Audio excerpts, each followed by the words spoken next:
자, 세월호 막말 논란을 불러일으킨 차명진 후보 결국 미래통합당에서 제명됐습니다. 하지만 강력 반발하고 있는데요. 계속 뛰겠다는 거죠. 그렇지만 이제 제명이 됐으면 미래통합당 후보가 아니죠. 김대고 후보처럼요. 그전에 탈당 권유하고는 이제 처지가 달라진 것 같은데. 자, 처음에 윤리위원회에서 탈당 권유했을 때만 해도 선거 자체는 치를 수 있으니까 후원금이 너무 많이 들어와서 걱정이다. 내가 천안함 남는 돈 유족들에게 좀 뭐 성금 내야 되겠다. 그런 얘기도 하고 그랬거든요. 그랬는데 이런 세월호 뭐 문란행위 발언 뒤에 또 현수막 가지고 또 그런 표현을 썼습니다. 그러자 황교안 대표 기회를 줬는데 이번에는 못 갈 수 없다. 윤리위도 생략하고 제명했습니다. 그랬는데 당 내 일부에서는 오히려 반발하는 목소리도 높습니다. 제명 철회하라 이런 글도 올라오고 있고요. 정작 본인은 계속 뛰겠다고 합니다. 어떻게 매듭이 지어질까요? 관련된 녹취 들어봅니다. 차명진이 돌아왔습니다. 세월호 텐트에 감춰진 검은 진실을 폭로했다고 기득권 정치 세력이 모두 달라붙어 차명진을 죽이려 했으나 차명진은 죽지 않고 살아서 돌아왔습니다. 세월호 텐트의 검은 진실이 사실이 아니라면 오늘부로 차명진은 후보직을 내놓겠습니다. 당장 세월호 텐트의 진실, 검은 진실 여부를 밝혀라. 없었다면 차명진이 책임지겠다. 없다면 너희들 국민 성금, 세금 다 토해내라. 국민의 마음을 상하게 할 수 있는 이런 발언에 대해서 좀 자제하도록 기회를 줬습니다. 그럼에도 불구하고 다시 그런 발언을 한 부분에 관해서 우리 최고위원회가 심각하게 중요하게 판단한 것입니다. 차명진 후보에게 말하고 싶습니다. 도대체 누구를 위한 선거를 지금 하고 있는 것이냐. 또다시 무리를 일으킨 데 대해서 이것은 이대로 묵과할 수 없다. 이런 판단을 내렸습니다. 그래서 저희는 차명진 후보에 대한 제명을 신속히 추진하기로 했습니다. 장성철 소장, 다른 후보들이 매우 힘들어했겠죠.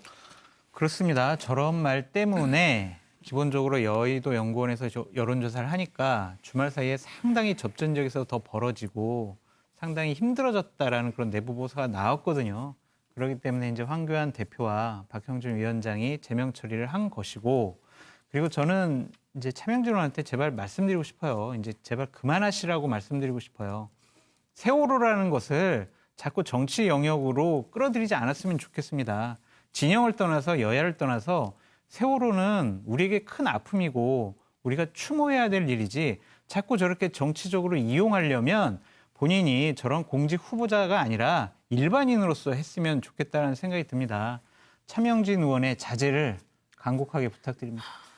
지역철 변호사, 그래도 차명진 후보 가처분 신청 냈다고 그러는데요. 가처분 신청을 낼만 해요. 그러니까 왜냐하면 일단 저도 이제 말씀을 드리면 자중했어야 된다. 왜냐하면 제가 오죽하면 윤리위원회 규정, 네. 미래통합당의 윤리위원회 규정인데 올 2월 17일 날 제정된 거거든요. 제가 미래통합당 사이트 들어가가지고 다운받아가지고 이렇게 봤는데 탈당 권유는 면책이 아니에요. 아주 중한 징계거든요. 그러니까 같은 당에서 당신이 이런 행동을 갖다 했는데 이거는 굉장한 징계 사유니까 탈당 권유 처분을 갖다 내렸는데 그 중징계 처분을 받은 그 차명진 후보의 행동은 마치 내가 면죄부를 얻은 것처럼 저렇게 막 그러잖아요. 굉장히 부적절했다. 그런데 제가 이 규정을 갖다가 꼼꼼히 읽어보니까 21조 2항의 윤리위원회 규정입니다. 당원에 대한 제명은 윤리위원회의 의결 후에 최고위원회의 의결을 거쳐서 확정한다 이렇게 돼 있어요. 예. 절차가 하나 빠졌어요. 윤리위원회 의결이 없다는 이야기죠. 그러니까 차명진 의원 후보 같은 경우에는 윤리위원회 의결이 없으니까 절차상 하자가 있다. 예. 그러니까 이 잘못된 것이다라고 법원에다가 가처분을 할 만하고요. 제가 봤을 때에는. 그러면 이제 법원에서 어떤 그 결정이 나오느냐. 예컨대 그러면은 이게 맞는 말이네. 그러면 제명 처분에 대해서 가처분이라고 하는 게 임시적인 처분이라는 뜻이잖아요. 그러니까 효력이 정지가 될 수가 있다고요. 그러면은 그 지금 미래통합당 입장에서는 더더군다나 아주 우스운 상황이 벌어질 수도 있는 것이 아닌가. 사실은 좀 염려가 됩니다. 노영희 변호사, 이런 규정을 모르고 그렇게 했을까요?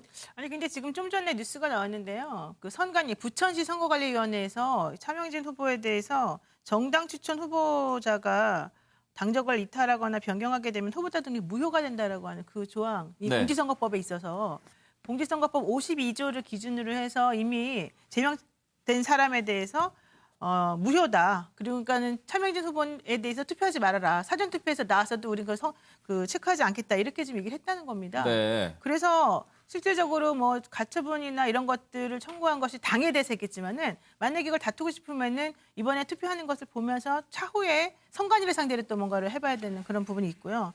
또 실질적으로 저렇게 하는 게 도움이 안 된다는 거는 이미 보수 야당 쪽에서 계속 나오는 얘기지만 미래통합당 후보가 아마 보낸 것 같아요. 1절만 하고 끝내야지 도대체 이게 뭐냐. 무슨 정치를 눈치 없이 이렇게 하느냐. 또 당신 때문에 다른 후보가 피눈물 흘린다. 제발 그만해라. 이렇게 했는데도 불구하고 본인이 지금 계속해서 자기의 소신을 굽히지 않았다. 이것 자체가 아마도 매우 해당 행위처럼 지금 여겨지지는 않을까 생각이 듭니다.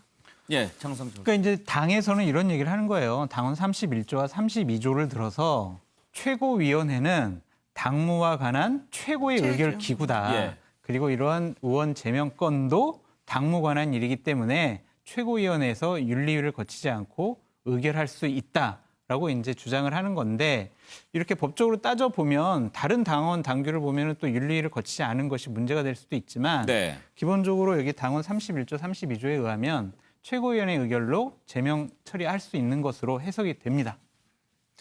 예, 정경필 평론가. 이미 이제 차명진 전 의원의 막말이 어쨌든 공천 취소가 되지 않고 계속 이어졌지 않습니까? 예. 그 원인 행위를 어떤 식으로든 조정하지 않고 계속 더 나가면서 막말을 이어가니 이제서야 제명한다. 결과적으로 미래통합당이 저 제명을 통해서 우리는 저런 후보를 반대합니다라는 것으로 해서 더 큰 이익을 볼 거냐. 오히려 저는 떨어지는 낙엽으로 해석할 수도 있고 추락하는 돌덩이로 해석할 수도 있는데 막바지에 이렇게 당 지도부에서 우왕좌왕 좌충우돌 하면서 당사자의 반발만 키우고 오히려 이 결과는 깔끔하게 정리되지 않는 상황이 되면서 그냥 추락하는 낙엽 정도로 정리할 수 있었던 것도 오히려 떨어지는 돌덩이로 스스로 만드는 것은 아닌지 예. 막바지에 이렇게 처분했다는 것이 좀 안타깝습니다. 네.